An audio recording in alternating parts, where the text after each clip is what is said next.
ஒரு நாட்டை ஒரு மன்னன் ஆண்டு கொண்டிருக்கான். அவனுக்கு வாரிசுகள் கிடையாது, குழந்தை கிடையாது.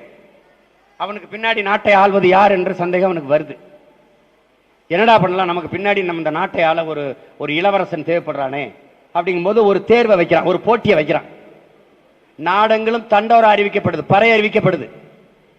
இந்த நாடு இளவரசர் தேர்வு செய்யப்பட போறார். இந்த நாட்டை மன்னருக்கு பிறகு ஆள்வதற்கு ஒரு இளவரசரை மன்னர் தேர்வு செய்ய இருக்கிறார்.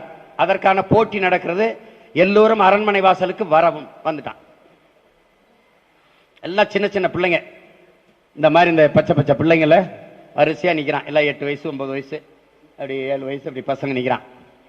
எல்லாருக்கும் என்ன பண்றாரு, ஒரு ஜாடி, கொஞ்சம் மண்ணு, கொஞ்சம் விதை கொடுக்கிறார். விதை. இந்த விதையை முளைக்க வைத்து நன்றாக வளர்த்து கொண்டு வருபவன் எவனோ அவனே இந்த நாட்டின் இளவரசனாக தேர்வு செய்யப்படுவான். இதான் அறிவிப்பு. எல்லாரும் வாங்கிட்டு போயிட்டான். அதுல ஒரு ஓலை குடிசையில ஒடுங்கி அடங்கி வாழ்கிற ஒரு ஏழை தாயின் எளிய மகன் ஒருவன் வரான். அவன் ஒரு சின்னவன். அவன்கிட்டையும் விதை கொடுக்கப்படுது, ஜாடி கொடுக்கப்படுது, அதுல மண் இருக்குது. அந்த ஏழை தாயின் மகனும் தாயும் சேர்ந்து அவனுக்கு இன்னும் தினம் அதுக்கு விதையை பூத்தி விதையை போட்டு தண்ணியை ஊத்தி ஊத்தி ஊத்தி ஊத்தி பார்க்கறான். அது முளைக்கவே இல்லை. அது முளைக்கவே இல்லை.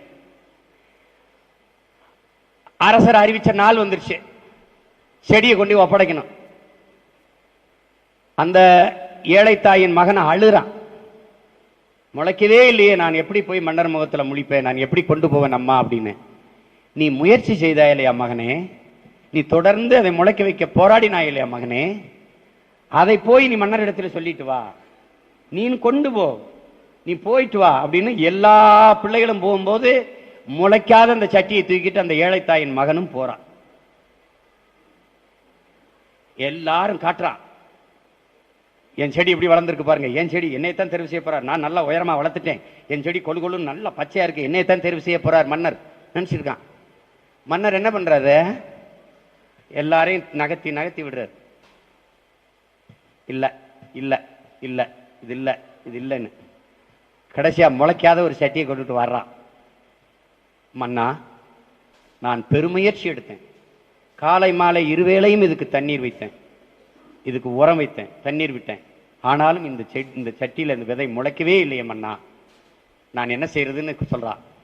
அப்படியே அவனை கட்டி பிடிச்சு இந்த நாட்டிற்கு இளவரசன் கிடைத்து விட்டான்னு அவனை தூக்குறாரு. எல்லாரும் வேகிற, என்னடா முளைக்கவே இல்லை, வெறுஞ்சட்டி வச்சிருக்கிறோட போய் கட்டி பிடிக்கிறா அப்படின்னு.